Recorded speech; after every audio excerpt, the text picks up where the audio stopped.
चलिए, स्वागत है आप सभी का आपकी अपनी पाठशाला पर। मैं हूं अंकित अवस्थी, आप हैं मेरे साथ में एक बेहतरीन टाइटल में। एक बार पुनः आपका स्वागत करते हुए बढ़ने के लिए, जैसा कि आप सभी जानते हैं कि वर्तमान में जो हमारा टाइटल चल रहा है वो इस सब्जेक्ट के अधीन चल रहा है, एथिक्स के अधीन। आप लोग अभी तक कल के सेशन में हमारे साथ में सिलेबस की चर्चा कर चुके हैं। सिलेबस क्या है, सिलेबस क्यों पढ़ना होता है, ये सब बातें हम अभी तक कर चुके हैं। सिलेबस में डिटेल में समझा चुका हूं और क्यों एथिक्स पढ़ना चाहिए ये समझा चुका हूं। कल जब सिलेबस दिखा रहा था तो फर्स्ट में सिलेबस के साथ साथ मैंने आपको पहला टाइटल भी दिखाया था और उस पहले टाइटल का नाम था मानवीय मूल्य, नीतिशास्त्र, एथिक्स और मानवीय मूल्य। तो आज के सेशन में हम चर्चा करने वाले हैं मानवीय मूल्यों की, ह्यूमन वैल्यूज की, जिन्हें आप मोरल्स के नाम से भी जानते हैं। आज के सेशन में इनकी चर्चा होने वाली है। ह्यूमन वैल्यूज की आज के सेशन में हम चर्चा करेंगे। ठीक है साहब, अभी तक हम सिलेबस की चर्चा कर चुके हैं और एथिक्स क्यों पढ़नी चाहिए इसके बारे में चर्चा कर चुके हैं।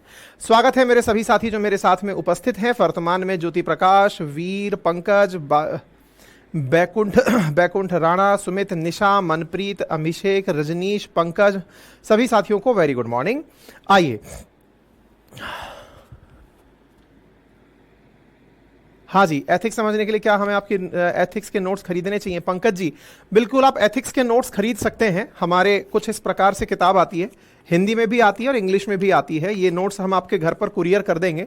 कुरियर में 50 रुपए के आसपास कुरियर चार्ज लगेगा, क्योंकि देश भर के कोने से आप लोग हमें पढ़ते हैं और लगभग 100-150 रुपए की इसकी लागत है। तो हमारी टीम ने शायद इसको 199 में उपलब्ध कराया हुआ है। किसी को अगर केवल एथिक्स चाहिए तो उन्हें अपने घर पर ये मंगा लेना चाहिए, और जिन्हें नहीं मंगाना है लोड ना ले, क्योंकि जो पीडीएफ हम यहाँ डालते हैं उसको आप प्रिंट भी निकलवा सकते हैं, है ना। तो उस पीडीएफ को प्रिंट निकलवा करके भी आप पढ़ना चाहें तो पढ़ सकते हैं। ठीक है, आपके ऊपर है, चाहे तो किताब मंगा लें, नहीं तो आप केवल पीडीएफ से भी पढ़ लें। मैं जो भी पढ़ा रहा हूँ वो सारा नोट्सों में है और पीडीएफ के थ्रू मैं सारी चीजें आपको अपलोड कर दूंगा। और ये जितने भी नोट्स हैं ना, ये मार्केट में उपलब्ध नोट्सों में से ही किसी ना किसी का कोई ना कोई सार लेकर बनाए हुए नोट्स हैं। एथिक्स क्योंकि कोई भी डेवलप्ड सब्जेक्ट है नहीं जिसके बारे में कोई ये कहे कि मैंने 12th इसमें से पढ़ी है, ग्रेजुएशन इसमें से पढ़ी है, ऐसा है नहीं। तो जिनसे हम लोग पढ़े हैं या फिर जिनसे तैयारी करते समय जिनके नोट्स हमने पढ़े, जिस तरह से हमने अपने नोट्स बनाए, उन्हीं का सार निकाल करके हमने अपने नोट्स बनाए हुए हैं। अगर मैं ये कहूं, पेटेंट करा लूं कि नहीं साहब मेरा ये ओरिजिनल नोट्स है, नहीं।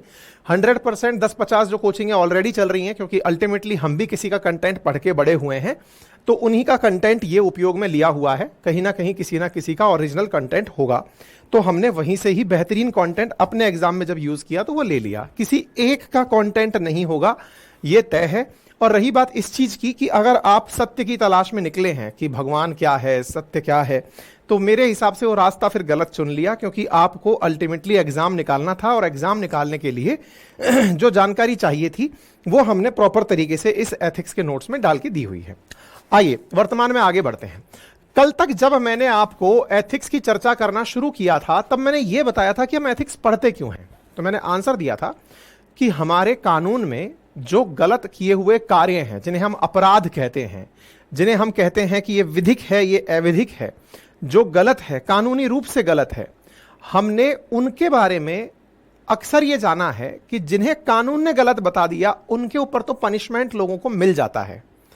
लेकिन बहुत से ऐसे कृत्य हैं जो कि कानून में सजा का प्रावधान नहीं रखते, लेकिन फिर भी एक सभ्य समाज का, एक सभ्य राष्ट्र का, अच्छे नैतिक मूल्यों का कारण बनते हैं। तो इन्हीं कारणों को हम एथिक्स में यानी नीति शास्त्र के अंदर पढ़ते हैं। यानी नैतिक शास्त्र या नीति शास्त्र क्या है? तो हमने कहा कि ऐसे बहुत से कारकों का अध्ययन हमारे द्वारा जीवन पर्यंत किया जाता है, या समाज के रीति रिवाजों, परिपाटियों, रूढ़ियों, इनके माध्यम से करवाया जाता है, जिनके आधार पर हम भविष्य के निर्माण की बातें करते हैं। भविष्य कैसा होगा उसके बारे में चर्चा करते हैं, समाज किस दिशा में आगे बढ़ेगा उसके बारे में चर्चा करते हैं। यदि कहा जाए कि एक मानव में और जानवर में जो समानताएं हैं, उनमें वो सारी समानताएं हैं। एक मानव भी भोजन करता है, जानवर भी भोजन करता है, मानव भी अपनी पीढ़ी बनाता है, पीढ़ी से मतलब है कि अपनी संतति उत्पन्न करता है, बच्चे पैदा करता है, जानवर भी करता है। मानव भी अपने लिए जो भी समाज का गठन है वो करता है। ऐसे ही पशु भी अपने संगठन में, गिरोह में, समूह में रहता है। तो फिर अंतर क्या है? मनुष्य और जानवर में सबसे बड़ा अंतर यह है कि जानवर जानवर ही पैदा होता है, जानवर ही मरता है। उसके पास में विवेक नामक चीज नहीं है, इंटेलेक्ट नामक चीज नहीं है, जिसकी वजह से वो अपने जीवन को एक और कदम आगे बढ़ाकर उन्नति की तरफ ले जाए। जिस जगह पैदा हुआ था उससे वो और बेहतरी की तरफ अपने आप को निकाले। यानी कि जानवर पैदा हुए थे तब भी जो आवाज निकालते थे, मरते दम तक भी वो वही आवाज निकालते हैं। लेकिन इंसान को प्रकृति ने एक गॉड गिफ्ट दी, और वो गिफ्ट थी लर्निंग की, और उस लर्निंग का उसने उपयोग किया अपने आप को उन्नत बनाने में, क्योंकि उसमें सोचने समझने की शक्ति दी। और जो ये सोचने समझने की शक्ति है, उसने उस व्यक्ति को या इंसान को एक उन्नत किस्म में या उन्नत प्रजाति में तब्दील होने की आजादी दी। यही कारण है इंसानी सभ्यता के विकास में, जहां भाषाओं का आज तक विकास देखते हैं तो वो निरंतर नई लर्निंग प्रोसेस में दिखाई देती हैं। व्यवस्थाओं का विकास देखते हैं, वो एक नई लर्निंग प्रोसेस में दिखाई देती हैं। इसी प्रकार से इंसान और जानवर में बहुत से अंतर और अगर व्याख्या की जाए तो वो ये है कि इंसान अपनी बातों को व्यक्त करते समय समाज का दबाव महसूस करता है। हो सकता है कि आपका मन किसी समय किसी सामने वाले व्यक्ति को गाली देने का कर रहा हो, लेकिन सामाजिक दबाव के चलते आप उस व्यक्ति को गाली ना दें। लेकिन अगर आप जानवर होते तो संभव है कि आपका मन कर रहा था कि ये कुत्ता मेरी रोटी खा रहा है, एक कुत्ते को दिखा कि दूसरा कुत्ता उसकी रोटी ले जा रहा है, तो वो उस पर आक्रमण भी कर सकता था, वो उसको भौंक देता था, चाहे थोड़ी देर पहले उसी के साथ वो खेल रहा था, लेकिन तुरंत उसको भौंक दिया। वहीं इंसान में समाज का एक ऐसा दबाव बनाया गया जिसके चलते अगर कोई उसके हक भी मार रहा होता है तो भी वो चुपचाप बैठकर काफी लंबे समय तक ये फील कर रहा होता है कि ठीक है, थोड़ी देर बाद संभवतः सब चीज सही हो जाएंगी। मतलब इंसान में समाज की भूमिका का, इंसान में लर्निंग का काफी सारा प्रभाव देखा गया है। ठीक है साहब, तो हमने ये क्यों का कारण बता दिया था कि जिन्हें कानून दंड नहीं दे पाया उन लोगों को बांधने के लिए कि वो कैसे समाज के अंदर एक उत्कृष्ट पुरुष, उत्कृष्ट महिला, उत्कृष्ट इंसान का जीवन जिए, इनके लिए नीतिशास्त्र बनाया गया। आज का जो टाइटल है वो है मानवीय मूल्य। मानवीय मूल्य टाइटल में अगर हम आगे बढ़ें तो इसको समझने से पूर्व मैं आपके सामने कुछ उदाहरण दे रहा हूं। उन उदाहरणों पर देखें और देखकर बताएं कि ऐसा क्या है जिसके चलते ये घटना घटित हुई। यानी उस व्यक्ति में जिसने ये घटना की है उसमें कौन सी ऐसी चीज हुई होती जिसके चलते वो ऐसा अपराध नहीं करता। मैं आपको कुछ अपराध बताने जा रहा हूं, उन अपराधों को देखें। अपराधों की सजा कानून देता है, सत्य है, लेकिन अगर आपसे यह सवाल पूछ लिया जाए कि इंसान में कौन से मूल्य होते, कौन से नैतिक आदर्श होते जो उसके अंदर रहते, जो अमूर्त रूप से रहते और उन अमूर्त रूप से रहने वाली चीजों का वो पालन करता, तो वो ये अपराध नहीं करता। मैंने बहुत सी बातें बोल दी। मैंने एक लाइन बोल दी नैतिक आदर्श। ऐसे कौन से नैतिक आदर्श रहते, नंबर एक बात। नंबर दूसरा, एक लाइन मैंने बोल दी अमूर्त मूल्य। अमूर्त मूल्य। अब यहां पर एक बात समझने की आवश्यकता है। ये जो मूल्य है ना, ये मूल्य का मतलब ही नैतिक आदर्श हैं, यानी कि मोरल रूप से जो आइडियल्स हैं उनकी बात हो रही है। अमूर्त, अमूर्त का मतलब जिन्हें छुआ नहीं जा सकता, वो उसके मन में होती हैं। जैसे मेरी भाषा को आप छू नहीं सकते, मेरी आईसाइट को आप छू नहीं सकते, मेरे रक्त के अंदर मेरे जो विचार हैं इन्हें आप छू नहीं सकते, मेरी पेंटिंग को आप छू नहीं सकते, मेरे गायन को आप छू नहीं सकते, मेरे बोलने को आप छू नहीं सकते।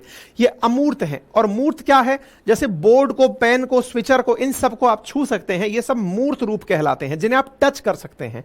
टेंजिबल और इनटेंजिबल गुड्स। तो ऐसे कौन सी वो अमूर्त मूल्य हैं जो कि नैतिक आदर्श हैं, अगर वो किसी व्यक्ति के पास हुए होते तो संभवतया अपराध नहीं हुआ होता। अपराध नहीं हुआ होता तो मैं आपको कुछ अपराध दिखा रहा हूं जिन्हें देख करके आप मुझे बताइएगा कि सर अगर अपराध हुआ और अपराध को रोकना हो तो उस व्यक्ति के अंदर यह मूल्य डाल दिया जाए। अब आप कहेंगे सर मुझे तो पता ही नहीं है कि मूल्य होते क्या हैं। मैं आपको आज यही बताने वाला हूं कि आपको सब पता है। एथिक्स की खासियत यही है, जो मैंने कल आपको कहा था कि यह बहुत अच्छा कथन है कि व्यक्ति को यह पता है कि गलत क्या है, फिर भी वो गलत किए जा रहा है। सही क्या है ये पता है, उसके बावजूद भी वो गलत किए जा रहा है। यही तो सबसे बड़ी बात है मूल्यों की। पता सबको है, समाज का जो प्राणी है सामाजिक है तो उसे सब पता है। ज्यादा देर किए बिना मैं आपके सामने कुछ अपराध रखता हूं। बताइए लिंग भेद, अगर कोई व्यक्ति लिंग भेद करता है तो उसे बचने के लिए बताइए क्या करना होगा। ये सारी चीजें जो मैं आपको पढ़ा रहा हूं ये हमारे नोट्स में एज इट इज लिखी हुई है। मैं आपको मेरे नोट्स भी दिखा देता हूं, मैंने किस तरह से अपने नोट्स को आपके सामने डिस्कस किया है, मैं वो भी दिखा देता हूं। मैंने किया तो था, देखिए ये मैंने कुछ अपराध अपने नोट्सों में यहां लिखे हुए हैं, यही अपराध हैं जो मैं आपके सामने यहां पर हैं जिनको डिस्कस कर रहा हूं, ठीक है ना। इन्हीं अपराधों को मैं क्यों डिस्कस कर रहा हूं, क्योंकि ये आप लोगों को कुछ समझाएंगे कि मूल्य क्या होते हैं, आपके मन में डिराइव करेंगे। चलिए बताइए पहला सवाल। हाँ जी, पहला सवाल यह है लिंग भेद। बताइए साहब, लिंग भेद अगर कोई व्यक्ति कर रहा है तो उसमें कौन सा मूल्य आपको ऐसा लगता है, आप कहेंगे सर मुझे पता ही नहीं है कि मूल्य क्या होता है। कोई बात नहीं, कौन सा ऐसा नैतिक आदर्श है जिसका उसमें अभाव है। अब आप कहेंगे सर मुझे नहीं पता नैतिक आदर्श क्या होता है। कोई बात नहीं, आपको ऐसा कौन सा उसके अंदर सामाजिक बुराई लगती है जिसके चलते वो महिला और पुरुष में विभेद कर रहा है।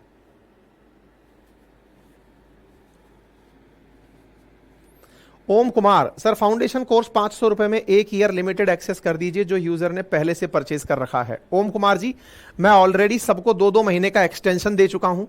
अब यहां से आगे एक्सटेंशन देने के लिए, क्योंकि मेरा फाउंडेशन कोर्स मतलब यूपीएससी लेवल का मैंने कोर्स पढ़ाया हुआ है, आपसे गुजारिश है, हमने उसका प्रयास किया है और आपको टीम ने ऑफर्स बता दिए होंगे। 999 के अंदर हम लोग आपके फाउंडेशन कोर्स को 6 महीने के लिए एक्सटेंड कर रहे हैं और 1499 में पूरे 1 साल के लिए, है ना। हाँ जी बताइए। संदीप ने लिख दिया परवरिश। चलिए संदीप का मैं पॉइंट लिख लेता हूं, क्योंकि संदीप ने कहा है कि उस व्यक्ति के अंदर परवरिश की कमी है। ये हालांकि मेरे हिसाब से उन्हें मूल्य समझ में नहीं आए। मूल्य का मतलब है कि कौन सा संस्कार उस बच्चे में नहीं डला। जेंडरिस्ट, यस, शीतल ने आंसर लिखा है समानता का भाव नहीं डला। बहुत बढ़िया शीतल, बहुत बढ़िया। और देखते हैं, एक व्यक्ति है जो लिंग भेद कर रहा है, उसमें क्या नहीं डला।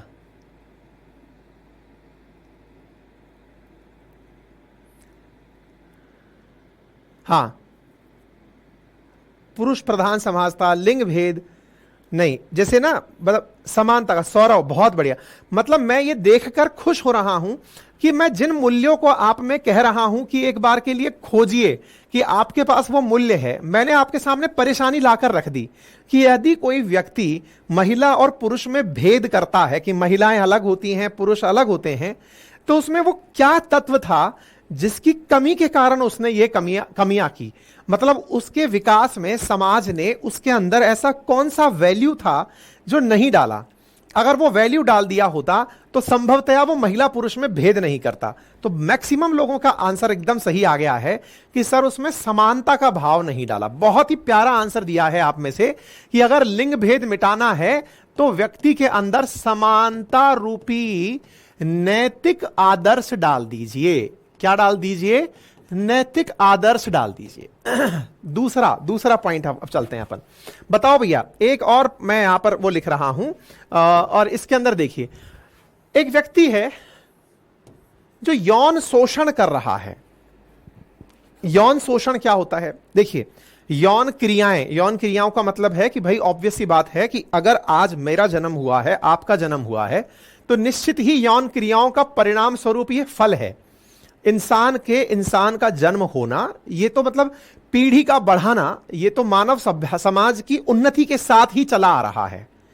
तो यौन क्रियाएं तो होती हुई हैं, होती रही हैं, है ना। उसके बावजूद भी कोई व्यक्ति है जो शोषण कर रहा है। ऐसा क्या है कि किसी व्यक्ति ने शोषण किया? मतलब मैं आपके सामने यहां रख रहा हूं अपराध। ये समाज में व्याप्त अपराध हैं। ये अपराध क्यों हुए, इनके कारण आपसे पूछे जा रहे हैं कि कौन से नैतिक आदर्श थे जिनकी कमी थी। ये यौन शोषण महिला का भी हो सकता है, पुरुष का भी हो सकता है, बच्चों का भी हो सकता है, किसी का भी हो सकता है, थर्ड जेंडर का भी हो सकता है। यौन शोषण तो यौन शोषण है। यौन शोषण का मतलब है सामने वाली की इच्छा के विरुद्ध उसके साथ में बलात् यौन करना, यौन क्रिया करना। कौन सा ऐसा आदर्श है जो अगर उसमें होता, उस मनुष्य में होता तो वो यौन शोषण नहीं करता। ये मतलब गंभीर विषय है, इस पर सोचिएगा। नीति शास्त्र को पढ़ते समय आपके अपने मानवीय मूल्य विकसित होने लगेंगे कि यार ये तो बहुत बड़ी बात है। लैक ऑफ मेंटल डेवलपमेंट, ये अंकिता लिख रही हैं। थिंकिंग इन पर्टिकुलर पर्सन, निशा लिख रही हैं। राजू लिख रहे हैं सर वो सामाजिक नहीं हो पाया। ठीक है। एक लिख रहा है एजुकेशन की कमी है। अच्छा एक बात बताइए, एक बच्चा कह रहा है सेक्स एजुकेशन की कमी है। अच्छा ये तो एजुकेशन हो गया, लेकिन क्या आपको ऐसा लगता है क्या कि पेरेंट्स जो हमारे एजुकेटेड नहीं हैं वो अपनी मतलब वाइफ के साथ, हमारे दादा अपनी दादी के साथ, मतलब जब भी यौन क्रियाओं में रहे होंगे तो शोषण किया होगा? ये कैसे संभव है बताइए भाई। ऑब्वियस ही बात है। देखिए आप इतने मैच्योर इनफ हैं कि मेरी इस बात को समझ पा रहे होंगे, मैं आपसे ये उम्मीद कर सकता हूं। भाई हमारा खुद का जन्म मतलब उसमें तो नहीं हुआ, किसी ने कहा था कि देखिए जन्म हो गया आपका, ऐसे तो नहीं हुआ। मतलब कोई परी आई थी बच्चा रख के चली गई। यदि आप अभी भी इस समझ में है तो फिर तो एथिक्स आपके लिए बहुत ऊंचा सब्जेक्ट हो गया। मतलब फिर तो आपके साथ मुझे ये सब्जेक्ट डिस्कस ही नहीं करना चाहिए, है ना। मैं समाज के उन सभ्य नागरिकों के साथ अब चर्चा कर रहा हूं जिन्हें अब समाज का आदर्श बनना है। एक बच्चा लिख रहा है ह्यूमैनिटी। हां ये सोचने विचारने की कमी। मैं केवल आपसे ये क्वेश्चन इसलिए कर रहा हूं क्योंकि आपसे ये पूछा जा रहा है। जैसे कुछ ने लिखा कि उसको सेक्स एजुकेशन की कमी है, तो क्या बिना सेक्स एजुकेशन के आदमी क्या वहशी दरिंदा ही रहा होगा क्या? रेस्पेक्ट एंड ह्यूमैनिटी, बहुत प्यारा रेस्पेक्ट ऑफ ह्यूमैनिटी। मुझे प्राउड है कि मैं इतने अच्छे बच्चों को डिस्कस करके पढ़ा रहा हूं। हां रेस्पेक्ट। सौरभ लिख रहे हैं अपने आसपास के लोगों का सम्मान ना करना, बहुत बढ़िया। योगेश लिख रहे हैं चरित्र। मैं अब ये संभवतया ये समझा पा रहा होऊंगा कि मूल्य क्या है। जब हम अपराध की चर्चा करते हैं तो मूल्यों की चर्चा करने लगते हैं।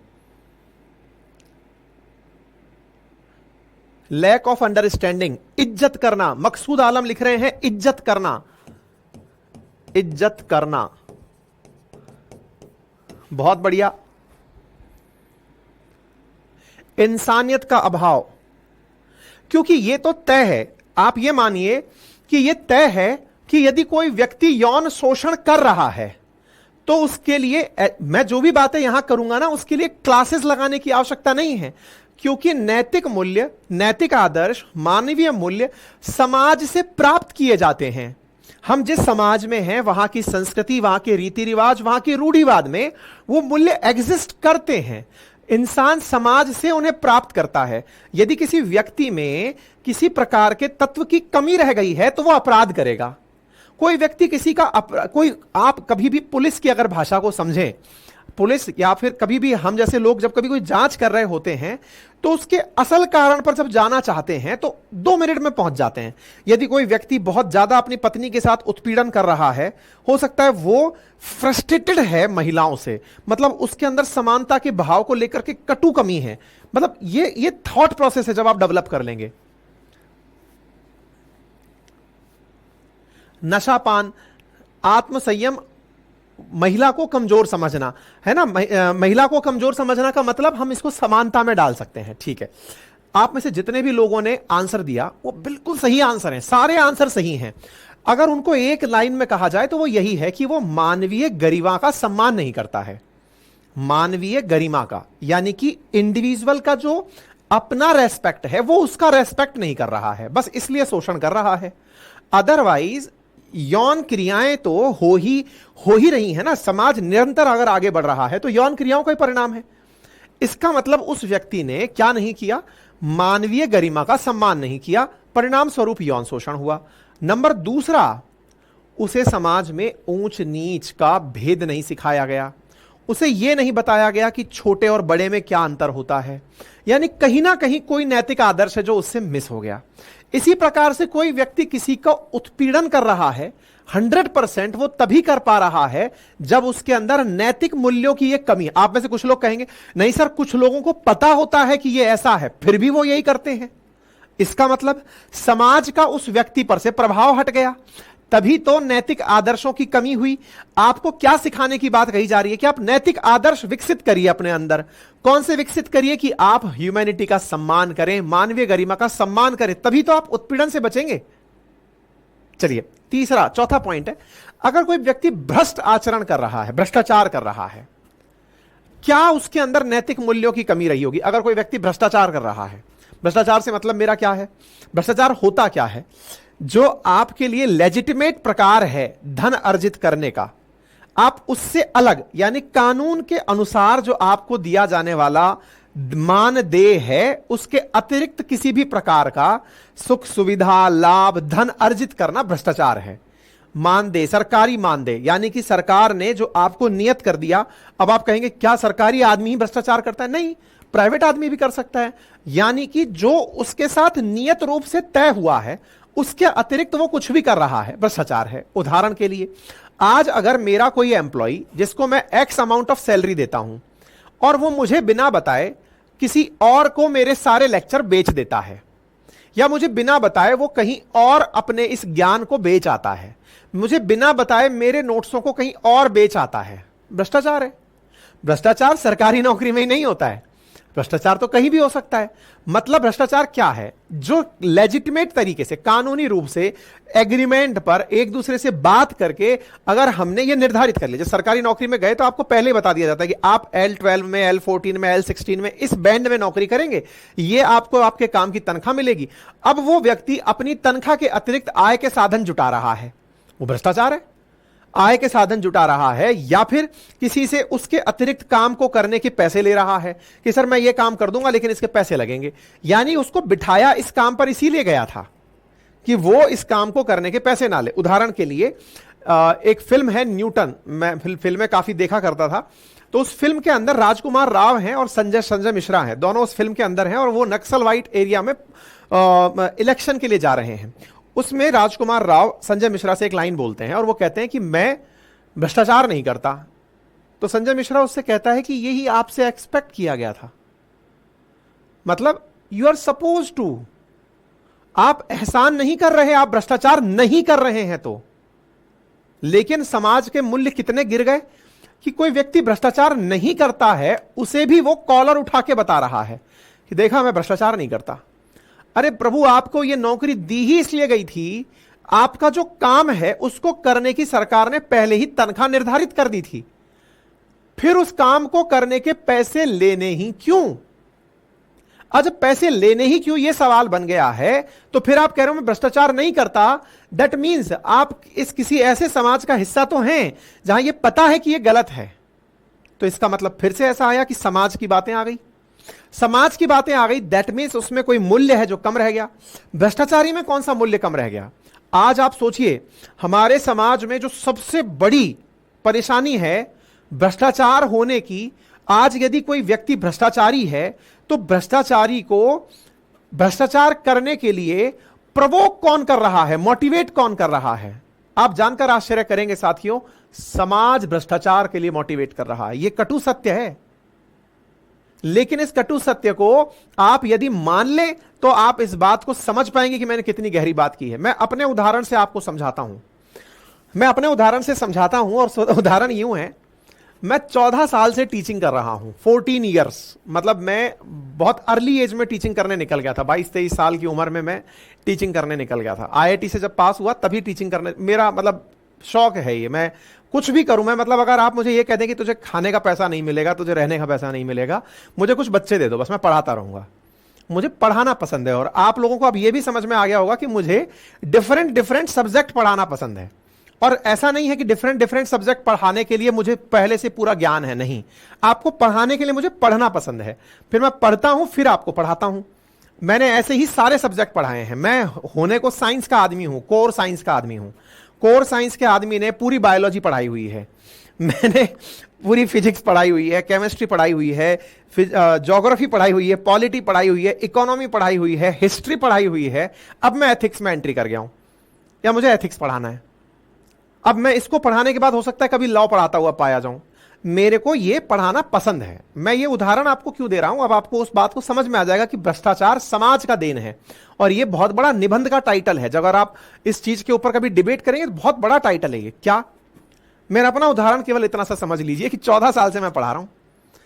पढ़ाते पढ़ाते मैंने ठीक ठाक धन अर्जन भी किया है, अर्जन करूंगा ही भाई मैं, क्योंकि अपना लाखों करोड़ों का पैकेज छोड़ करके कोचिंग फील्ड में उतरा था। आराम से आईआईटी के अंदर बढ़िया पैकेज पाने की स्थिति में था, उसको छोड़ के टीचिंग में उतरा था। तो मुझे ये पसंद था, मैंने मेरा काम चूज किया, मुझे धन मिला और मैंने खूब पैसा कमाया भाई। अच्छा टीचर रहा हूं, आप सबका प्यार रहा है, लोग मुझे सुनना पसंद करते हैं क्योंकि उन्हें संभवतः अपना ही कोई भाई लगता है जो पढ़ा रहा है। अब धन अर्जन किया, सब कुछ सही था। मैंने अभी लास्ट ईयर घर में, जयपुर में एक घर बनाया, जिसका मैंने आपके साथ व्लॉग भी शेयर किया था, संभवतः आप में से कुछ ने देखा भी होगा। व्लॉग शेयर किया, तो व्लॉग शेयर किया, उस वीडियो में जो लोग दिख रहे हैं, हमने जब घर का उद्घाटन किया तो कुछ घर में गेस्ट नहीं आते हैं, जैसे कि रिलेटिव्स जो आते हैं, कुछ ऐसे ही रिलेटिव्स आए। कुछ रिलेटिव्स उसमें से मेरी वाइफ के घर की तरफ से भी थे और महिलाएं उनमें प्रमुखता से थी। एक कमरे में बैठकर महिलाएं आपस में बातें कर रही थी। बातें क्या कर रही थी? बातें ये कर रही थी कि साहब घर तो बहुत अच्छा बनाया है, अच्छा काफी महंगा घर बनाया था, काफी पॉश कॉलोनी में बनाया था, काफी खर्चा किया था, घर तो बढ़िया बनाया है साहब। अब वो लोगों को नहीं पता है कि कोई मेरा आदमी भी वहां बैठा हुआ है जो उनकी बातें सुन रहा है। उन्हें लगा कि सब अननोन लोग हैं, कोई नहीं जानता किसी को। और महिलाएं खुसुर फुसुर कर रही हैं और वो क्या कह रही हैं, पहले नहीं था साहब, जब से ये आबकारी में आए हैं ना, आबकारी शराब वाला डिपार्टमेंट जो कि भ्रष्टाचार के लिए जाना जाता है, मैं आपको उसी पॉइंट पर ले जा रहा हूं। जब से ये आबकारी में आए हैं, ट्रक भर भर के पैसा आता है, ट्रक भर भर के, थोड़ा बहुत नहीं, इतना पैसा आता है कि रखने के लिए साहब दिक्कत है इनको। अब क्या करें, घर बना रहे हैं, गाड़ी ले रहे हैं, जमीन खरीदेंगे, और क्या करेंगे ये। अब मेरी क्या है कि वहां पर कोई स्टाफ की ही मेंबर थी जो कि अपने बच्चे को सुला रही थी। वो बाहर आकर के हंस हंस के लोटपोट हो गई कि सर आपकी तो सारी मेहनत बर्बाद हो गई जो आपने इतने साल में की। मैंने कहा भाई क्या हो गया? बोले सर आपके रिश्तेदार ये मानते हैं कि आपने ये जो सारा पैसा कमाया है ना, ये सारा भ्रष्टाचार का है। आप जब से आबकारी में लगे हो ना, बस पैसे की नदियां बह रही हैं। मैं वो आदमी रहा जो पानी भी घर से लेके जाता हूं। मतलब भाई मैं टीचर आदमी हूं ना, तो टीचर में तो नैतिक आदर्श वैसे ही उच्च कोटि के होते हैं। मैं घर का पानी, घर का व्हीकल, घर की सारी सुविधाएं घर की लेके जाता हूं। मेरे को नहीं, कोई गलती से भी किसी ऐसे आचरण में नहीं पड़ना जिससे मेरे नैतिक मूल्य सरेंडर हो जाएं। तो अब भाई मैं बहुत फ्रस्ट्रेट हुआ। मैंने कहा इतनी मेहनत से, मैंने इतने साल की मेहनत से जोड़ करके ये सब बनाया, और समाज के अंदर इस बात को इस तरह से प्रस्तुत किया गया कि यह भ्रष्टाचार का कमाल है। आप जानकर आश्चर्य करेंगे, अभी जो अपनी पाठशाला का जो पहला साल हुआ, तो पहले साल पर मैंने अपने गांव में एक धर्मशाला निर्माण का कार्य शुरू किया कि भाई ठीक है, थोड़ा सा अपनी पाठशाला ने जो भी थोड़ा बहुत धन अर्जित किया, जिसके माध्यम से वो और काम आगे कर सकती है, तो उसमें एक सामाजिक कार्य भी करा दिया जाए। तो मैंने कुछ मतलब शौचालय, किचन और ये सब बनवाने के लिए पैसा खर्च कर दिया। समाज में पता है किस चीज की तारीफ मिल रही है? किसी को यह नहीं पता है कि अपनी पाठशाला क्या है। सबको यह लग रहा है कि ये आबकारी से कमाया हुआ पैसा है। अब चूंकि भ्रष्टाचार से इतना पैसा कमा लिया है कि उस पैसे को यहां लगा करके ये अपने आप को प्योर सिद्ध करना चाहते हैं, और तो और धर्म के नाम पर उस पाप से बचना चाहते हैं। तो मैंने आपसे क्या कहा, भ्रष्टाचार की अपने समाज में इतनी तारीफें हैं कि वो जो बच्चा दूसरा बैठा हुआ, जो अभी प्रिपरेशन में दौर में चल रहा है, जो तैयारी के दौर में गुजर रहा है, जो इस समय किसी कोने में बैठ करके इन समाज के दादी, फूफी, काका, मामा इन सबको सुन रहा है, उसके दिमाग में एक पिक्चर बनती जा रही है। क्या पिक्चर बनती जा रही है? कि यार 100% ना, असली कमाई तो सरकारी नौकरी में है, असली कमाई उस भ्रष्टाचार में है। ट्रक की ट्रक उतरते हैं, और ये जो कहने वाले लोग हैं ये तो इनके अपने हैं, ये झूठ थोड़ी बोलेंगे। अगर कोई ये कहे कि ये कौन रिश्तेदार था जो बैठा था, तो भाई निश्चित ही कोई मेरा बहुत करीबी रिश्तेदार था, यानी मेरा समाज का अंग था। और वो सामाजिक व्यक्ति क्या कह रहा है कि साहब और तो कौन बताऊं जी, उनकी फलानी कह रही थी, उनकी सास कह रही थी, उनकी दादी सास कह रही थी, उनसे ज्यादा कौन जानेगा। अरे साहब सही बात है। उनकी मौसी ऐसा कह रही थी, आपको लगेगा घर का आदमी कह रहा है भाई, अब तुम तो मानोगे नहीं, समाज के अंदर समाज के लोग कह रहे थे। मैंने आपसे क्या कहा, भ्रष्टाचार का कारण क्या है, कौन सा नैतिक मूल्य, शब्द निकाल लिया आपने। भ्रष्टाचार होने के पीछे भ्रष्टाचार का सामाजिक महिमा मंडन, महिमा मंडन जो समाज में भ्रष्टाचार का है, जो स्टेटस जो रेपुटेशन भ्रष्टाचार की है, वही भ्रष्टाचार का बहुत बड़ा कारण है। आज आप जानकर आश्चर्य करेंगे, जब मैं किसी को यह बताता हूं कि साहब हम पुलिस में हैं, इतनी इज्जत नहीं मिलती। आप उससे कह दो आप आबकारी में हो। मेरे पिताजी को कॉम्प्लीमेंट मिले जब उनको यह पता चला कि बेटा पुलिस के अंदर उसमें आबकारी में डीएसपी बन गया है, तो मेरे पिताजी को कॉम्प्लीमेंट क्या मिले, साहब सीधा कुबेर के खजाने पे बैठ गया है आपका बेटा, तो लक्ष्मी वक्ष्मी भी नहीं और ऊपर कुबेर, कुबेर का खजाना लग गया है घर में। अब तो साहब दूधो नहाओ पूतो पलो 7 पीढ़ियों का हिसाब हो जाएगा। क्या करें बताइए। कुंदन ने इसका आंसर लिखा आत्म संयम और संतुष्टि। चलिए मैं लिख लेता हूं, महिमा मंडन के साथ आत्म संयम और संतुष्टि। चलो सही लिख लिया भाई। क्या आपको मेरी बात समझ में आई? क्या आपको यह तर्क समझ में आया कि अल्टीमेटली भ्रष्टाचार का असल कारण क्या है?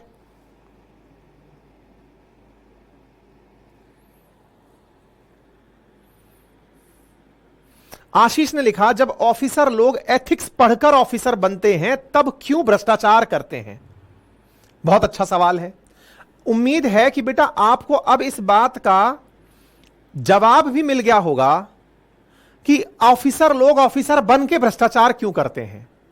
आप ना इस बात को समझ नहीं पाओगे। जब सर्विस में जाओगे ना तो आप मजबूर हो जाओगे कि मैं भ्रष्टाचार करूं। क्यों मजबूर हो जाओगे? अभी मैं आपको ईमानदारी की बात बताता हूं। पता है, मतलब ये इतना कड़वा सच है, लेकिन आप जब सर्विस में आ जाओगे तब समझोगे इसको। जिस राजस्थान प्रशासनिक सेवा परीक्षा की आप तैयारी कर रहे हो, वहां पर जाते ही आपको जो पहले 2 साल तनख्वाह मिलती है ना, वो फिक्स पेमेंट मिलता है। 35,000, 28,000, स्लैब के हिसाब से 38,000। 2 साल तक तनख्वाह फिक्स है। मतलब मेरे यहां पर जो टाइपिस्ट की तनख्वाह है ना, वो तनख्वाह वहां पर एसडीएम की तनख्वाह होती है पहले 2 साल तक, क्योंकि सरकार ने प्रोबेशन में तनख्वाह फिक्स कर रखी है। कोई भी मतलब धन का लाभ, कोई भी मतलब एक तरह से कुछ भी नहीं मिलता है। अब आप विचार कीजिए, आपके समाज में तो झंडे गड़ चुके हैं आपके कि साहब आप तो कुबेर का खजाना ले लिए हो। अब कुबेर का खजाना ले लिए हो, आप भी नौकरी में पहुंचे कि यार वो कुबेर है कहां जिसके बारे में इतनी चर्चा हो रही थी कि मैं तो कुबेर का खजाना। जिस बच्चे ने पूछा ना कि ऑफिसर, ये जो मैं आपको आंसर दे रहा हूं, ये आंसर इंटरव्यू में सबसे बेहतरीन आंसर्स में से एक है। असल में जितने भी आप लोग इंटरव्यू देंगे ना, उनमें एथिक्स के ही क्वेश्चन, केस स्टडी वाले क्वेश्चन पूछे जाते हैं। और आपके आंसर्स में जब ये प्रकार के आंसर होते हैं ना, तब वो इंटरव्यू बोर्ड एकदम चकित हो जाता है कि इसने ये आंसर कैसे दिया। मैं जब आरएएस का इंटरव्यू देने गया था तो मुझे एक बोर्ड था जो बहुत ही खतरनाक बोर्ड कंसीडर किया जाता था हमारे टाइम पर। मीणा साहब का बोर्ड था। कहते थे कि वो 50 से 55 के बीच में नंबर देते हैं। उन्होंने मुझे 76 नंबर दिए थे। और उसके पीछे का कारण था 45 मिनट तक उनके साथ बैठ करके ऐसे सामाजिक मुद्दों पर चर्चा हुई थी। उन्होंने कुछ क्वेश्चंस पूछे और मेरे आंसर एकदम अतरंगी थे, जो कि किसी भी फ्रेम में नहीं थे। अब आपसे कोई पूछ ले कि कोई भ्रष्टाचार क्यों करता है और आप केवल इतना सा आंसर दे दें, सामाजिक महिमा मंडन उसका बड़ा कारण है, मैं कह रहा हूं इंटरव्यू बोर्ड सन्न हो जाता है। वो कहता है कि अभी तो कोई ये कहता कि सर परिपाटी चली आ रही है, सर शिक्षा की कमी है, सर कानून कमजोर है, सर उसको किसी ने समझाया नहीं होगा, कानून की कमी है, उसको परवरिश में कमी रह गई। आपने जैसे ही लाइन बोली सर सामाजिक महिमा मंडन भ्रष्टाचार का बड़ा कारण है, भाई साहब वो तुरंत ध्यान पलट के कहेगा कि बेटा बताओ आगे की क्या कहानी है। मुझसे उन्होंने ऐसे ही इंटरव्यू बोर्ड ने सवाल पूछा, कोटा में सुसाइड के बड़े कारण क्या हैं? मैंने कहा माता पिता की अपेक्षा। उस समय तक ये वाला टाइटल डिस्कस ही नहीं होता था। 2016 की बात बता रहा हूं मैं आपको। मैंने इस पर पूरा एक वीडियो बनाया हुआ है कोटा के ऊपर। मिलियंस में लोगों ने देखा है, मेरे वहां के टीचर्स के कॉल आए, कोटा वालों के पुराने साथियों के, भाई हमारी पोल ऐसे मत खोल। मैंने कहा साहब माता पिता मारते हैं बच्चों को, बच्चा नहीं मरता, समाज मारता है। अब मैं यहां पर बोल रहा हूं सामाजिक महिमा मंडन भ्रष्टाचार का कारण है, फिर क्या कहिएगा? तो फिर आपके दिमाग में क्यूरोसिटी कनेक्ट होगी। बोले कैसे? जैसे बच्चे ने पूछा ना कि जब भ्रष्टाचार के बारे में पता है तो कोई करता क्यों है? अरे इसलिए करता है, वो घर जाएगा, उसके घर वाले एक्सपेक्ट करेंगे, शादी हो गई, ससुराल पहुंचा, वहां साले और सालियां एक्सपेक्ट करेंगे, जीजा जी आज तो आप हमको फिल्म दिखाने लेकर चलोगे। अरे जीजा जी की जेब में कुल मिलाकर 25,000 तनख्वाह आई है, उस 25,000 में से 10,000 उनका मैस का और उसका खर्चा खत्म हो गया है, 10-5,000 रुपए उनके पुराने जो कर्ज चले आ रहे थे वो खत्म हो गए। जीजा जी तो जी इस समय किराए पर रहे हैं, उनके पास तो तनख्वाह मिल ही नहीं रही है। उनकी जो तनख्वाह है 25,000 30,000, उसमें तो उनका खुद का खर्चा नहीं चल रहा। ऐसे में वो शादीशुदा युवक है, घर पर जाकर पहुंचा है, जीजा जी फिल्म दिखाने लेकर जाएंगे, खाना खिला के लाएंगे, 10,000 रुपए चट हो गए। अब जीजा जी क्या करें? क्यों मांग रहे हैं लोग? जीजा जी कुबेर के खजाने पर बैठे हो, आप तो पार्टी दो। अच्छा जीजा जी ने पार्टी दे दी। अब एक दोस्त की शादी है, दोस्त आपसे एक्सपेक्ट कर रहा, भाई सुन शादी में ये वाला काम तू करेगा, घुमाने तू लेकर चलेगा, पार्टी तू देगा भाई शादी से पहले की। आप कुछ बोल नहीं पा रहे, क्यों? आप डर ये रहे हैं कि इसको मैंने ये बता दिया कि ये कुबेर का खजाना नहीं है तो भी मारेगा। मानेगा ही नहीं है व्यक्ति, कुबेर का खजाना नहीं है। क्यों नहीं मानेगा? क्योंकि दादा परदादा कहकर मर गए कि कुबेर का खजाना है। वो बेचारा उस कुबेर के खजाने को बनाए रखने के लिए, कहते ना हींग की गूदड़ी में बांस ही बांस होती है, कोथड़े में बांस ही बांस होती है। बोले इस बांस को बनाए रखो, बनाए रखने के लिए क्या करें? इसका महिमा मंडन करते रहो। आपसे पूछे और कैसा चल रहा है? बड़ा चल रहा है, जबरदस्त चल रहा है साहब, मजा ही मजा है, इतना पैसा कमा रहे पूछो मत। बोलिए, बहुत बड़ी सामाजिक परेशानी। मैंने आपसे क्या कहा? अब आप कहेंगे कि सर आप ये क्यों बता रहे हो? मैंने कहा बेटा इन सब के तो पनिशमेंट हैं, इसका पनिशमेंट कहां है? हमारे कानून में कहां इसके लिए कोई पनिशमेंट लिखा है? मैंने इतने सारे कारक लिख दिए। सामाजिक महिमा मंडन के लिए कौन सी बताइए, सीआरपीसी आईपीसी कौन सा कानून लगता है बताइए जरा? है ये जो आपने लिखा रेस्पेक्ट ऑफ ह्यूमैनिटी, इसके लिए कौन सा कानून लगता है? समानता के लिए कौन सा कानून लगता है? कि ये सब महिलाओं को अपने बराबर नहीं मानता, मेरी मर्जी, मैं चाहे ये करूं, मैं चाहे वो करूं, मेरी मर्जी, मैं नहीं मानता, आप कानून में बांधो मुझे। आप नहीं बांध सकते। यानी कि कुछ नैतिक आदर्श समाज के अपने दिए हुए हैं, कुछ नैतिक आदर्श समाज के अपने दिए हुए हैं, उन पर कानून लागू नहीं होता। लागू क्या होता है? समाज के अंदर परंपराओं का विकास लागू होता है साहब। समाज ही अपने आप में सुधार करे तब जाकर के ये चीजें विकसित। देखिए मूल्यों की कमी थी, अपराध सामने निकल कर आ गए, लेकिन इन मूल्यों के ऊपर कोई पनिशमेंट नहीं है। सब्जेक्ट आपको एथिक्स क्यों पढ़ाया जा रहा है, मानवीय मूल्य क्यों पढ़ाए जा रहे हैं? कि अपराध की जो असल वजह है ना वो आपको पता चले, और जो अपराध की असल वजह है अगर उसमें सुधार कर दिया गया तो ये सब सुधर जाएंगे। यानी कि हमारे सिलेबस में बीइंग ए प्रशासक आपको सिलेबस में ये पढ़ाया क्यों जा रहा है? नैतिक आदर्श मानवीय मूल्य पढ़ाने की जरूरत क्या है मुझे तो ये बताओ। जरूरत इसलिए है कि अपराध हो जाएगा उसका तो जवाब दे देंगे। ये तो एलोपैथी है, किसी ने यौन शोषण किया फलाने एक्ट में डाल दो, किसी ने भ्रष्टाचार किया फलाने एक्ट में डाल दो। ये तो एलोपैथी है, बीमारी हो गई बीमारी का इलाज कर दो। अरे बीमारी हुई क्यों? आयुर्वेद कहता है बीमारी हुई क्यों, हुई क्यों उसका इलाज करो ना। तो एथिक्स आयुर्वेदिक चिकित्सा प्रणाली है जो हुई क्यों पर जाती है। हुई क्यों तो बोले सर इसके नैतिक आदर्शों में कमी थी इसलिए ऐसा किया। अब आप पूछेंगे सर आप भ्रष्टाचार क्यों नहीं करते? आपको जवाब मिल गया होगा। मैं एक टीचर हूं, मेरे नैतिक मूल्य मुझे इस बात की गवाही नहीं देते कि मैं कुछ ऐसा करूं जिसकी वजह से मैं अपनी ही नजरों में और अपने बच्चों को इतने कॉन्फिडेंस के साथ शीशे में शीशा डाल के, आंखों में कैमरे में आंख डाल करके ये कह सकूं कि ये चीज गलत है।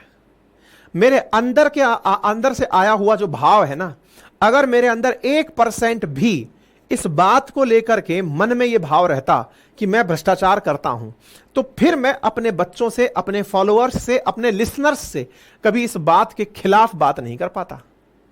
मतलब मेरे अंदर शिक्षक की जो भूमिका थी उसमें मेरे नैतिक आदर्श विकसित होते चले गए, क्योंकि शिक्षक वो दिया है जो खुद जलता है तो पूरे समाज में रोशनी होती है।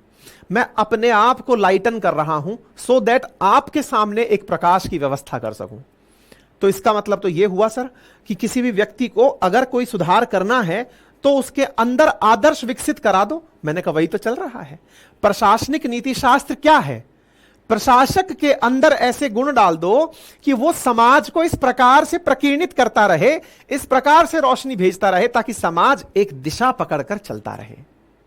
अगर मेरी बात को समझ पा रहे हो तो थम्स अप करिएगा।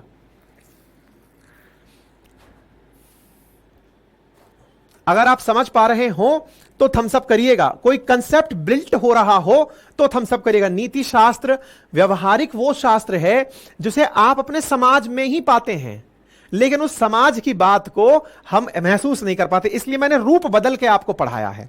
अब आइए, कोई व्यक्ति जाति भेद क्यों करता है? अपन जाति भेद की बात करते हैं, छुआछूत की बात करते हैं। कैसे आया ये जाति भेद? कौन सा मानवीय आदर्श है जिसके अंदर, मतलब कौन सा ऐसा नैतिक आदर्श है जिसकी कमी थी, जिसके चलते वो व्यक्ति जाति भेद करता था? बताइए, समाज के अंदर कौन सी ऐसी कमी रह गई जिसके चलते कोई व्यक्ति जाति भेद कर रहा था?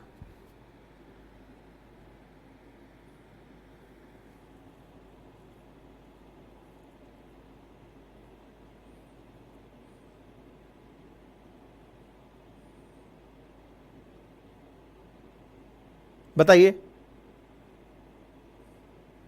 आशीष लिख रहे हैं सर, आंखें खुल गई, love you, thank you so much.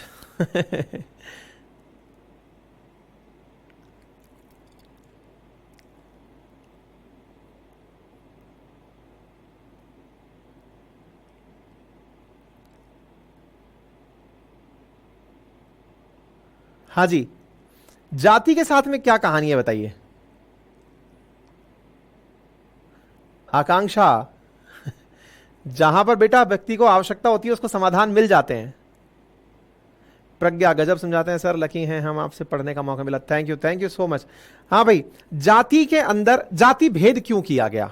जाति भेद की सबसे बड़ी कारण क्या है? एक बच्चे ने लिखा समानता, समानता समानता समानता समानता। एक ने अच्छा आंसर लिखा, सबा खान ने। एक सेकंड, सबा आपने क्या जवाब लिखा? ऊंच नीच के कारण। नहीं, ये ठीक है। मधुस्मिता, हाँ आपका बहुत ही अच्छा भाव है। ये ही पॉइंट पकड़ना है। समाज शास्त्र के अंदर ये बहुत अच्छा पॉइंट है, निकल गया मधुस्मिता आपका। उसमें है श्रेष्ठता का भाव होना, श्रेष्ठता का भाव। मेरे प्यारे साथियों, हमारे समाज शास्त्र में, सोशियोलॉजी में बहुत सारी सामाजिक कुरीतियों का एक ही सबसे बड़ा कारण बताया जाता है, और वो कारण है श्रेष्ठता का भाव। जैसे आप में से बहुत सारे बच्चे लिख रहे हैं ऊंच नीच का भाव, पर मैं आपसे क्या बोल रहा हूं, यहां ऊंच नीच का भाव नहीं, श्रेष्ठता का भाव जिम्मेदार है। और वो ना केवल जातिवाद, अब समझना मैं कितनी सारी बुराइयां एक साथ लिख रहा हूं, ना केवल जातिवाद बल्कि यहां पर मैं कुछ और चीजें लिख रहा हूं। क्षेत्रवाद, जातिवाद, भाषावाद, कट्टरता,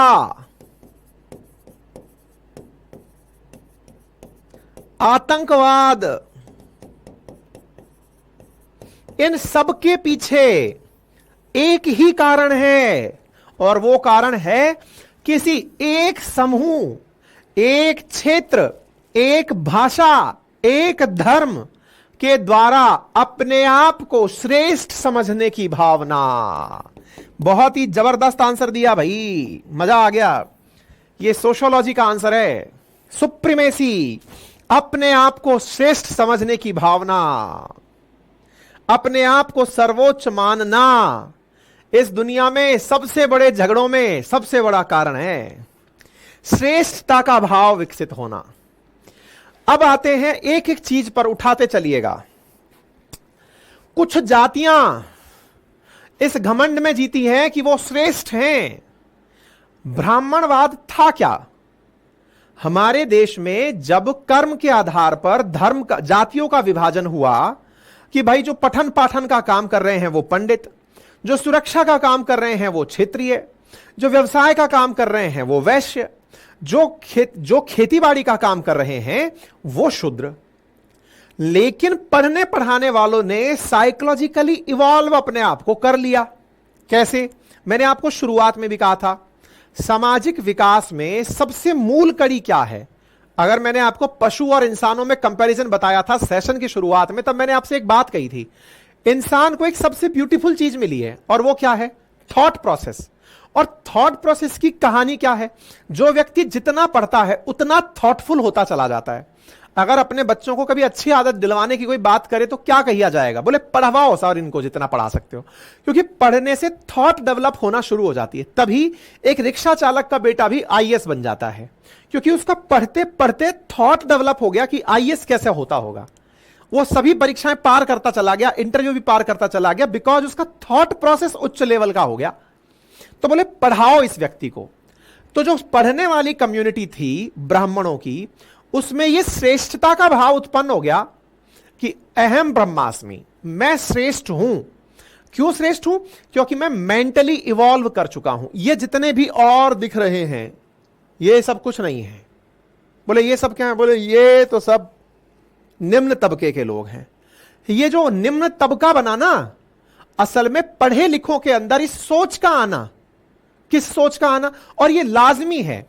आप ये सोचिए कि आज सरकारों के द्वारा पढ़ने लिखने पर इतना जोर क्यों दिया जाता है? आज क्यों यह कहा जाता है कि आप किसी भी जाति से हैं, पढ़ाई पर फोकस करिए, क्योंकि पढ़ने से आप इवॉल्व होंगे, आपका थॉट प्रोसेस डेवलप होगा। आप रहेंगे धरती पर लेकिन बातें आकाश की करेंगे। आप आकाश गंगा के भीतर क्या चल रहा है सोचेंगे। इतना विकसित दिमाग हो जाएगा कि आपको बाकी लोग सोच में ही छोटे लगने लगेंगे। ब्राह्मणिकल समाज की सबसे बड़ी ताकत क्या थी? मैं खुद उस वर्ग से बिलोंग करता हूं, जाति से जिसे आप ब्राह्मण कहते हैं, मैं खुद उससे रहा हूं। मेरे दादा, परदादा, पापा सब लोग शिक्षण के कार्य में लगे हुए हैं, पठन पाठन के काम में लगे हुए हैं। जब मतलब हमारी पीढ़ी में मैं लौट कर देखता हूं तो कहीं मुझे कोई अनपढ़ दिखाई नहीं देता। जितना नॉन फील्ड है, मतलब 5-7 पीढ़ियां भी अगर मैं ढूंढ लूं तो सब पढ़े लिखे लोग हैं। क्यों भाई? क्योंकि उनको पढ़ाई की सर्वोच्चता समझाई गई थी, और जो पढ़ लिया उसके दिमाग में भाव क्या आने लगता है कि भाई मैं तो समझदार हो गया। आपने कई बार देखा होगा ना, पढ़े लिखे लोग अक्सर चुप बैठे होते हैं, चुप बैठे हैं। कभी आप फ्लाइट में जाएं तो आप ये महसूस करेंगे कि सबसे बोरिंग यात्रा जो होती है ना, वो फ्लाइट की होती है। क्यों? एकदम चुप बैठे हैं लोग, एकदम चुप। शताब्दी में जाइए, राजधानी में जाइए, कोई बात ही नहीं कर रहा है। क्यों नहीं कर रहा है? चुप बैठे हैं साहब। पढ़ा लिखा आदमी औरों को मूर्ख समझ के चुप रहता है। अगर कोई बहस भी कर रहा होगा, करता रहे, मेरा क्या। आप वहीं पर ट्रेन के जनरल क्लास से चले जाइए, वहां पर कान में आप ईयरफोन लगा लेंगे ना तो भी आवाजें आ रही होंगी। आप ईयरफोन के अंदर से भी पार होती हुई आवाज सुनेंगे, और वहां पर लेके इस बात से कि कौन सी ट्रेन लेट है, कौन सी ट्रेन जल्दी है, कौन सा राजनेता जीतेगा, कौन हारेगा, एक एक मुद्दा डिस्कस होता है। जनरल बोगी का सफर आप करके देखिए, और आप में से जो करते होंगे वो इस बात से सहमत भी होंगे तो थम्स अप कर देना कि हां सर आप तो बात सही कह रहे हो। इसका मतलब पढ़ाई लोगों को धीरे धीरे इवॉल्व कराती है और चुप बनाती है, और अपने अंदर यह श्रेष्ठता का भाव लाती है। ये कौन है, ये कौन है। बस इसी श्रेष्ठता के भाव ने औरों के अंदर निम्नता का भाव डेवलप कर दिया, हीनता का भाव डेवलप कर दिया। किसी ने ये राज की बात ही नहीं बताई कि अल्टीमेटली ये लोग अपने आप को श्रेष्ठ समझते क्यों हैं। राज नहीं बताया। आजादी के बाद जब देश आजाद हुआ, संविधान के अंदर जब पढ़ने लिखने का अधिकार और बाद में राइट टू एजुकेशन सरकार के द्वारा मूल अधिकार जब बनाया गया, तब यह समझ में आया, अच्छा बेटा तुम बुद्धिमान इसलिए थे बिकॉज तुम पढ़ते थे, हम भी पढ़ेंगे और हम भी बनेंगे। क्योंकि जब वैदिक काल के अंदर जाति प्रथा आई थी, वो जाति प्रथा नहीं थी, वो कर्म प्रथा थी। पढ़ने का काम किसी का कि भाई तुम पूजा पाठ करवाओगे, उन लोगों ने ये समझ लिया कि ये मेरा है तो मेरे को ही ये चीज दूंगा। अपने बच्चे को ही बताऊंगा कि बेटा वेद पाठी बन जा, चतुर्वेदी बन जा, त्रिवेदी बन जा, द्विवेदी बन जा, है ये बन जा। तू तब बन जाएगा तो तू समझ लेगा ये वेद तुझको आता, चल तेरा नाम आज द्विवेदी हुआ, तेरा नाम त्रिवेदी हुआ, चतुर्वेदी हुआ। इतने वेद पढ़ा दिए, अपना ने अपने को पढ़ाया तो फिर वो समाज विकसित हो गया। जाति प्रथा शुरुआत में इस आधार पर नहीं आई थी कि ये पीढ़ी दर पीढ़ी होगी, जन्म के आधार पर होगी, नहीं, कर्म के आधार पर थी। लेकिन पढ़ने वालों को राज की बात जब पता चल गई तो उन्होंने औरों को इसे साझा नहीं किया। और फिर क्या किया? तो बोले सर एक बात बताइए, लेकिन सर पैसा तो पूरा पूरा वैश्यों के पास होता है, जो बढ़िए हैं उनके पास होता है सर, राजपूतों के पास सर पावर होती है सर।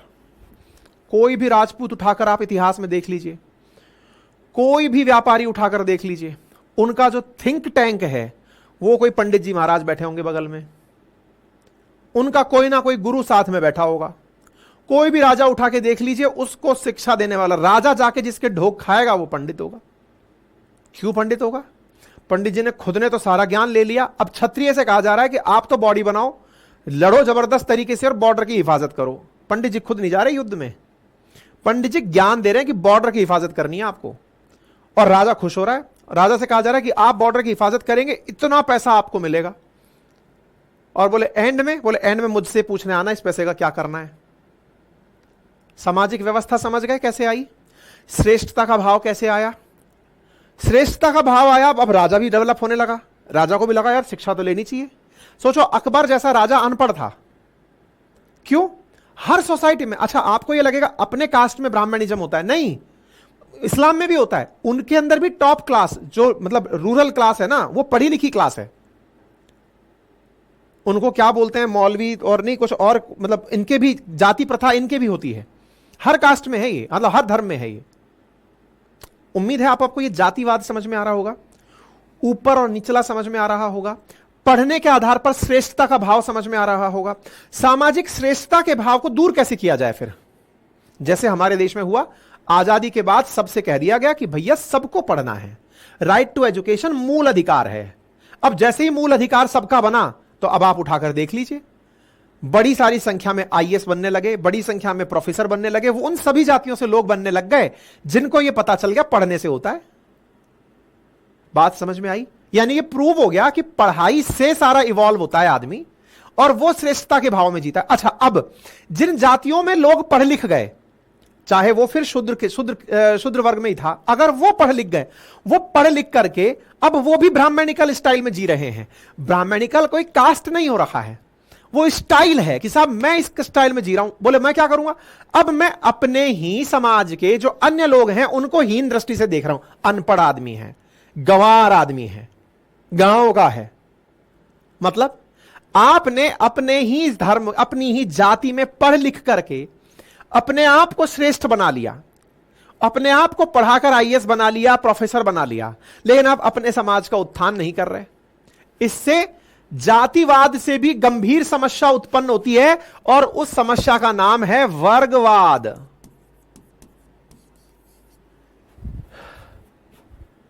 क्लास बनाना, सोसाइटी के अंदर क्लासेस होना, अपन वर्ग व्यवस्था कहते हैं ना, उच्च वर्ग, निम्न वर्ग, अमीर वर्ग, गरीब वर्ग, पूंजीपति वर्ग, साम्यपति वर्ग, इस प्रकार से। आ गई बात समझे? यही चीज आप क्षेत्रवाद में उठा लीजिए। एक क्षेत्र विशेष के लोग खुद को श्रेष्ठ मानने लग जाएं।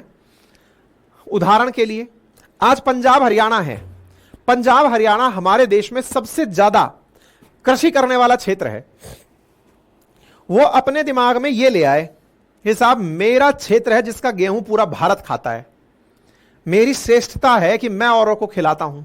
आप कभी भी किसी के साथ बिठा दो, वो लोग अपनी बातें करते हुए दिखाई दे जाएंगे। ऐसे ही दक्षिण भारत को ले लो, उनके दिमाग में यह भावना है कि सबसे ज्यादा अंग्रेजी वही बोलते हैं, सबसे ज्यादा इसरो में या वैज्ञानिक उन्हीं के क्षेत्र के लोग हैं, सबसे ज्यादा विदेशों में जिन्होंने नाम कमाया है वो भी दक्षिण भारत के लोग हैं। उनमें इस बात की श्रेष्ठता है कि दक्षिण भारत उत्तर भारत की अपेक्षा ज्यादा श्रेष्ठ है पढ़ाई लिखाई में। क्षेत्रवाद, श्रेष्ठता, भाषावाद।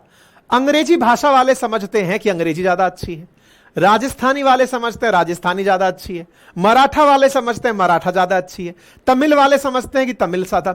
मेरी देखो इसका इलाज क्या है फिर?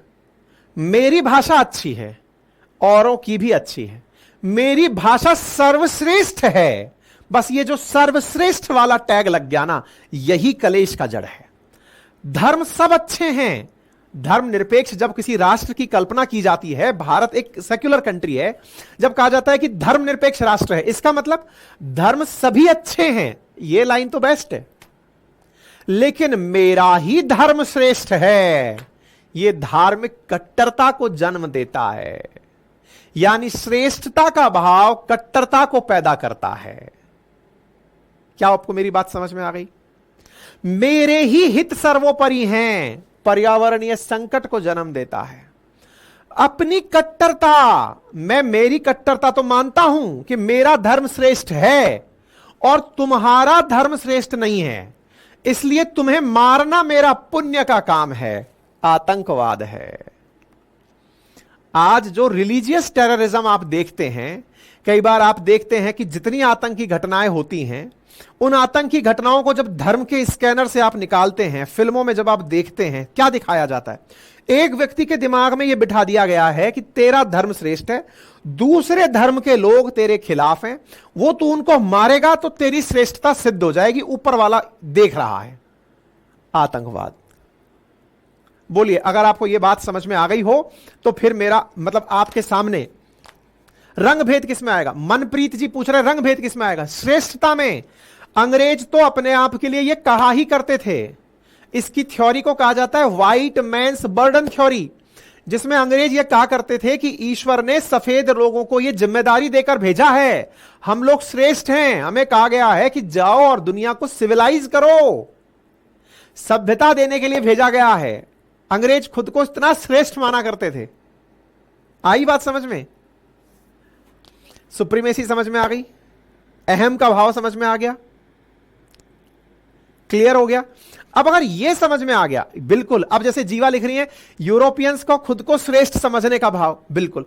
तो मुझे यह बताओ, अगर कोई व्यक्ति यह कहता है कि मैं अपने आप को श्रेष्ठ समझता हूं, तो मैं अपने आप को श्रेष्ठ समझता हूं, तो यह पाप है क्या?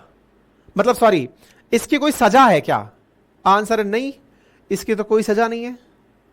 लेकिन मैं आतंकवादी बन जाता हूं तो इसकी सजा है। मैं जातिवाद फैलाता हूं, इसकी सजा है। मैं धार्मिक कट्टरता फैलाता हूं, इसकी सजा है। अरे तो इसकी मूल जड़ क्या थी? श्रेष्ठता का भाव। तो श्रेष्ठता का भाव इसकी जड़ थी, तो भाई इसको कैसे दूर करें?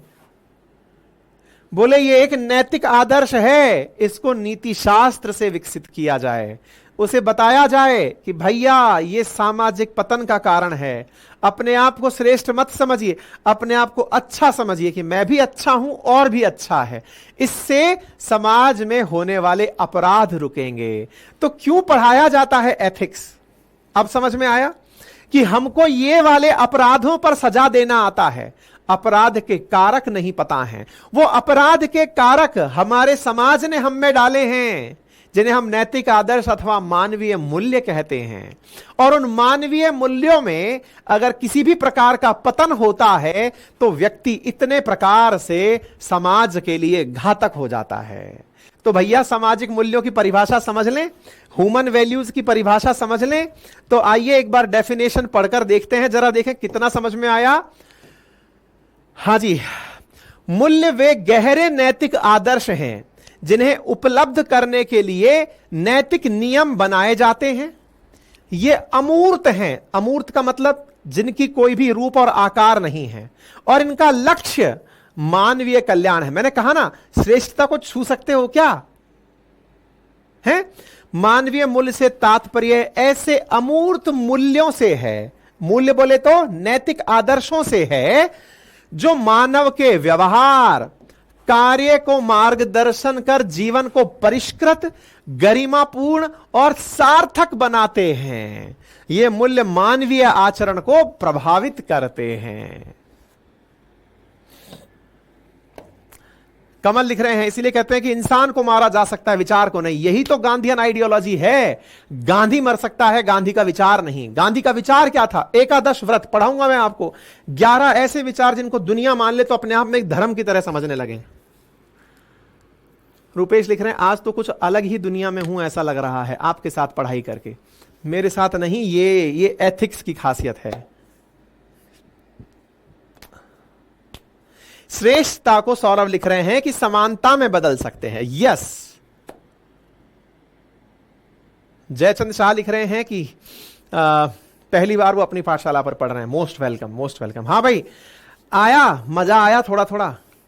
अब मैं मानवीय मूल्यों की विशेषता जो मैंने अभी आपको बताया, वो मूल्यों की विशेषता, ये सारे मानवीय मूल्य हैं। ऑनेस्टी, इंटीग्रिटी, कंपैशन मतलब करुणा, लीडरशिप, टीम वर्क, ये मानवीय मूल्य हैं। Respect, responsibility, discipline, loyalty, fairness, social justice, accountability, kindness, charity, ये सब मानवीय मूल्य ही तो है। आप सब मूल्यों को जानते हैं। ईमानदारी बेकार मूल्य है क्या? बढ़िया मूल्य है। तो ह्यूमन वैल्यूज जब अच्छे मूल्य है तो इनके फीचर क्या हैं? ये समाज में दर्पण के रूप में कार्य करते हैं। कैसे कार्य करते हैं? समाज का आईना है। कोई अच्छा समाज, कोई बुरा समाज। तो अच्छा समाज किसको कहा गया है? जो समाज इन सारे मूल्यों से भरा हुआ हो, अच्छा समाज कहलाता। जैसे अपन कई बार नहीं कहते यार ये वाली जो क्लास है ना, क्लास है भाई साहब, ये लोग क्लास है। मैं नाम नहीं लूंगा, लेकिन आप भी समझ रहे होंगे, आपके क्षेत्र में कुछ ऐसे लोग होंगे जिनको लेकर आप कहते हैं यार ये क्लास है। नहीं तो फिर से वो श्रेष्ठता का भाव निकल कर आएगा, इसलिए मैं चुप रह रहा हूं।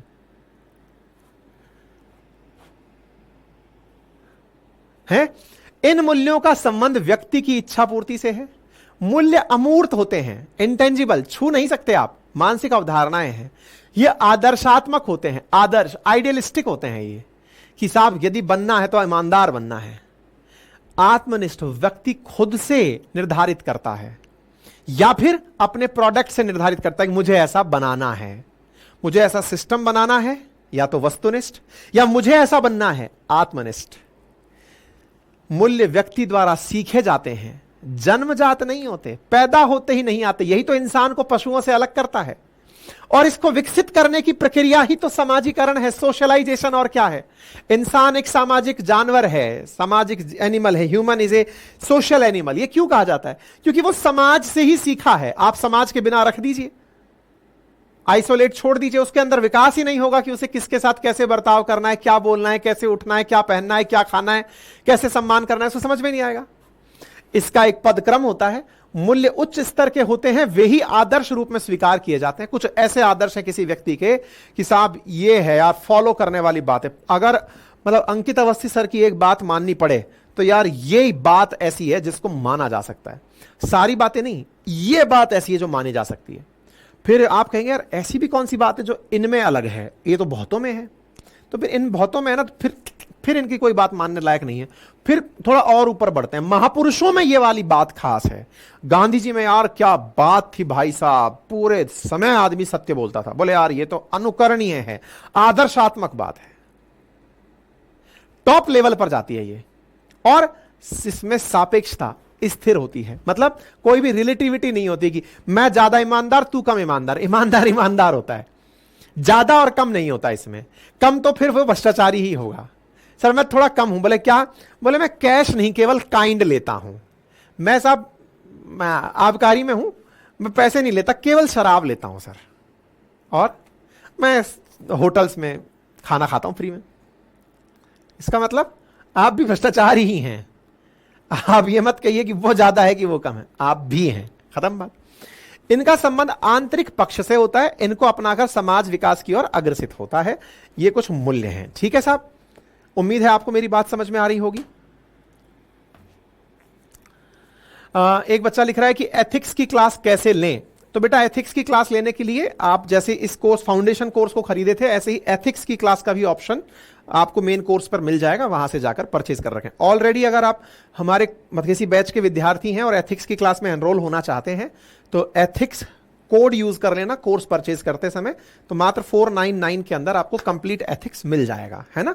और यदि आप नए विद्यार्थी हैं, पहली बार एनरोल हुए हैं किसी भी कोर्स के लिए, तो 999 में कंप्लीट एथिक्स मिल जाएगा। पहली 3 क्लासेस मैंने सबके लिए ओपन कर रखी हैं, है ना। उसके बाद में फिर मतलब जिनको पढ़ना है वही डेडिकेटेड क्राउड आए, बाकी आनंद लेने वाले क्यों आए। आज के लिए इतना ही। अपना ख्याल रखें, फिर मुलाकात करते हैं कल के सेशन में। Till then bye bye.